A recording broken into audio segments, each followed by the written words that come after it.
रात का सन्नाटा चारों ओर फैला हुआ था। ट्रक हाईवे पूरा सुनसान था। चारों ओर ठंड से हाड़ कपा देने वाली ठंड चल रही थी। हाईवे के चारों ओर घना जंगल था।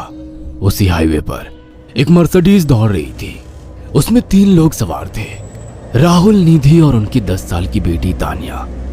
राहुल अपने दोस्त सैफ के घर ईद की पार्टी में शामिल होने के लिए गया था और पार्टी करके घर लौट रहा था। निधि ने मुस्कुराकर ड्राइव करते हुए राहुल से कहा, कुछ भी कहो राहुल, आज तो ईद की पार्टी में मजा आ गया। हाँ, मेरा दोस्त बहुत ही बिंदास और हंसी मजाक करने वाला व्यक्ति है। मैंने देखा उसके घर पर शहर की एक से एक बड़ी हस्ती थी, मगर फिर भी वो उन सबको इग्नोर करके हमें इम्पोर्टेंस दे रहा था। हाँ, देगा क्यों नहीं, आखिर मेरा दोस्त जो है। सच में राहुल, अमेरिका से इंडिया लौटकर बहुत अच्छा फील हो रहा है। वैसे तुम्हारा दोस्त सचिन अभी तक नहीं आया अमेरिका से? निधि की बात सुनकर राहुल चौंक कर बोला, ओह शिट यार, उसका फोन आया था कि वो इंडिया आ रहा है। उसने बोला था कि मुझे एयरपोर्ट पर पिक कर ले। निधि बहुत नाराज होगा वो। कोई बात नहीं, उससे बोल देना कि तुम्हें बिल्कुल याद नहीं रहा और फिर तुम्हें सैफ की इनवाइट की हुई ईद पार्टी में भी तो शामिल होना था। निधि ने इतना बोला ही था कि उसकी बेटी तानिया ने अपनी माँ की ओर देखकर कहा, मुझे भूख लगी है माँ, और प्यास भी। तानिया की बात पर निधि ने बुरा सा मुंह बनाकर उसकी ओर देखकर कहा, पार्टी में तो इतना खाया था तुमने, फिर भी भूख लगी है। निधि की बात पर तानिया ने मासूम सा चेहरा बनाकर कहा, कोई बात नहीं मम्मी, मुझे पानी ही पिला दीजिए। कितनी बार बोला है मुझे मम्मी मत बोला करो। पानी अभी नहीं है, आगे जाकर कोई शॉप पड़ेगी तो बोतल खरीद के दे दूंगी। निधि की बात पर राहुल ने मुस्कुराकर कहा, छोटी बच्ची है निधि, इतना नाराज होना सही नहीं है। राहुल ने इतना कहा ही था कि अचानक एक काली परछाई राहुल की कार के सामने आकर खड़ी हो गई। राहुल के पैर अचानक ब्रेक पर पड़ गए। गाड़ी तेज रफ्तार में थी। ब्रेक अचानक लगने से पलटते पलटते बाल बाल बची थी। राहुल के चेहरे पर भयानक ठंडी में भी पसीने की बूंद टपकने लगी। वो दोनों कार से बाहर निकल आए। निधि ने डरते हुए कहा, आखिर कौन था ये?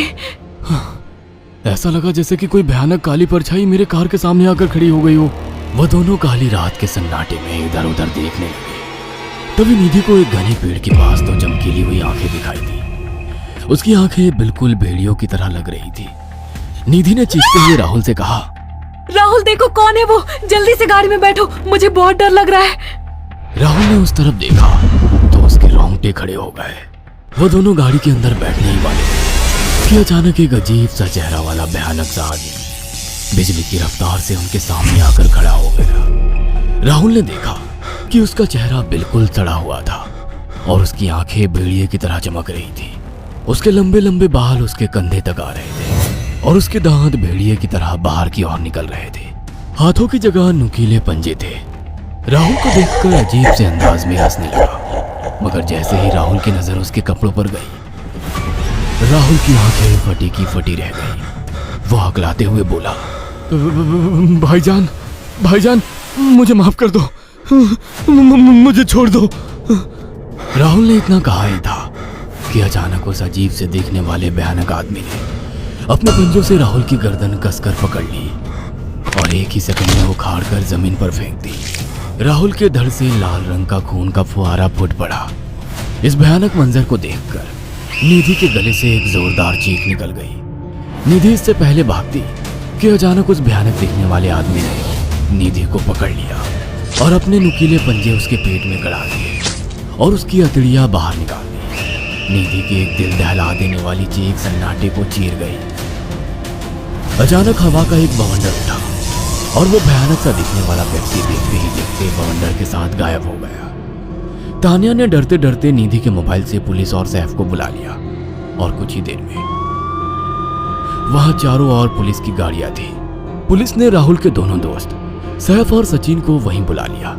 इंस्पेक्टर अर्जुन ने दोनों से कहा, मैंने ऐसी हत्याएं अपने करियर में कभी पहले नहीं देखी। ये काम तो ना किसी जानवर का लगता है, ना ही किसी इंसान का। सचिन कपकपाती हुई आवाज में बोला, आप कहना क्या चाहते हैं? कुछ कह नहीं सकता। जिस किसी ने भी इन दोनों को मारा है उससे एक बात तो साबित होती है कि वो इन दोनों से हद से ज्यादा नफरत करता था। अब सारी सच्चाई तो यह बच्ची ही बता सकती है। इतना बोलकर इंस्पेक्टर अर्जुन तानिया के पास चला गया, जो बेहद डरी हुई थी। तानिया ने आंखों देखी सारी घटना इंस्पेक्टर अर्जुन को बता दी। तानिया की बात सुनकर इंस्पेक्टर अर्जुन कंफ्यूज चेहरा लेकर मोबाइल पर किसी से बात करने लगे। सचिन इंस्पेक्टर के पास आ गया और सैफ भी डरता हुआ इंस्पेक्टर अर्जुन के पास आकर बोला, क्या हुआ इंस्पेक्टर?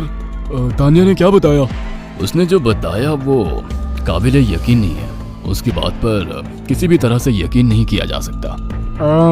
फिर भी कुछ तो बताया इंस्पेक्टर।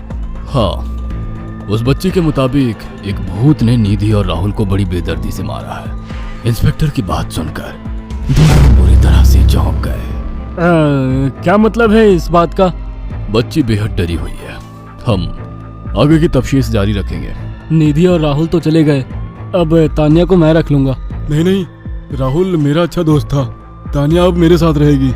देखिए, बच्ची के माँ बाप अब इस दुनिया में नहीं है और आप दोनों भी शादीशुदा है। मुझे नहीं लगता कि आप दोनों बच्ची की सही से देखभाल कर सकते हैं। मेरी कोई औलाद नहीं है। मैंने अपनी पत्नी को फोन कर दिया है, वो भी IPS ऑफिसर है। ये बच्ची आज से मेरे साथ रहेगी। उसका मासूम चेहरा मेरे दिल में उतर गया है। अब तुम दोनों जा सकते हो। पूछताछ के लिए मैं जब भी तुम्हें बुलाऊं तुम दोनों आ जाना। इंस्पेक्टर ने ये बात बोली ही थी कि अचानक वहां पर मौसम बदल गया। चारों ओर काली घटाएं छा गई और एक भयानक बवंडर उठा और देखते ही देखते सब पुलिस वालों के सामने वो भयानक चेहरे वाला आकार सबके सामने खड़ा हो गया। उसको देखकर सबके रोंगटे खड़े हो गए। देखते ही देखते उसने अपने भयानक पंजे सैफ की आंखों में डालकर उसकी आंखें निकाल ली। सैफ ने चीखते हुए वहीं दम तोड़ दिया। उस भयानक आदमी को देखकर सचिन उसके पैरों पर गिर गया। तुम तो भाईजान से कपड़े पहने हो। मैं समझ गया, तुम भाईजान हो। मुझे माफ कर दो भाईजान, मुझे यहाँ से जाने दो। मैंने कुछ नहीं किया था। वो भयानक चेहरे वाला गुर्राते हुए बोला, बता इन सबको कि ये सब इतनी भयानक मौत क्यों मरे। सचिन दौड़ता हुआ इंस्पेक्टर अर्जुन के पास गया और बोला, मैं जानता हूँ इसने इन तीनों को क्यों मारा। इसका नाम भाईजान था। जब ये जिंदा था ये किसी का भाई किसी की जान था। बहुत साल पहले ये हम सबका बहुत अच्छा गहरा दोस्त और बिजनेस पार्टनर था। ये सबकी बहुत मदद किया करता था। इसकी प्यारी सी बेटी थी तानिया, जो इस वक्त कार के अंदर बैठी हुई है। ये इसी की बेटी है। भाईजान अपने सारे पैसों से एक बहुत बड़ा हॉस्पिटल खोलना चाहता था जिससे गरीबों का मुफ्त इलाज किया जा सके, मगर हम तीनों इसके लिए तैयार नहीं थे। हमारी नीयत उसकी दौलत पर खराब थी और एक दिन हम सब धोखे से ईद के दिन भाईजान को यहाँ ले आए और इसे मारकर फेंक दिया। तो फिर तुम सबने इसकी बेटी को क्यों जिंदा छोड़ दिया? हमें बाद में पता लगा कि भाईजान ने सारी जायदाद अपनी बेटी के नाम कर दी है, इसीलिए हमने भाईजान की पत्नी को भी मार दिया। और तानिया का तुम 18 साल की उम्र पूरी करने का इंतजार कर रहे थे ताकि सारी जायदाद अपने नाम करा सको और बाद में उसे भी ठिकाने लगा सको। इसी के लिए तुम दोनों इस मासूम बच्ची को अपने साथ रखने की जिद कर रहे थे। जी, आपने बिल्कुल सही कहा। हम तानिया को भी इसी जगह लाकर मार देते। सचिन की बात सुनकर इंस्पेक्टर अर्जुन की आंखों में खून उतर आया। इंस्पेक्टर अर्जुन के कुछ कहने से पहले ही भाईजान बिजली की रफ्तार से इंस्पेक्टर अर्जुन की आंखों के सामने से सचिन को पकड़कर ले गया और उसके शरीर के टुकड़े टुकड़े कर दिए और हवा में उठे एक तेज बवंडर के साथ गायब हो गया। सारी घटना इंस्पेक्टर अर्जुन की आंखों के सामने हुई थी। तानिया को इंस्पेक्टर अर्जुन और उसकी पत्नी ने अपनी बेटी की तरह पाला। अगर आपको हमारी ये कहानी पसंद आई हो तो इसे लाइक और शेयर करना ना भूलें। साथ ही ऐसी और नई कहानियों के अपडेट्स पाने के लिए हमारे चैनल अक्षु टीवी को जरूर सब्सक्राइब करें।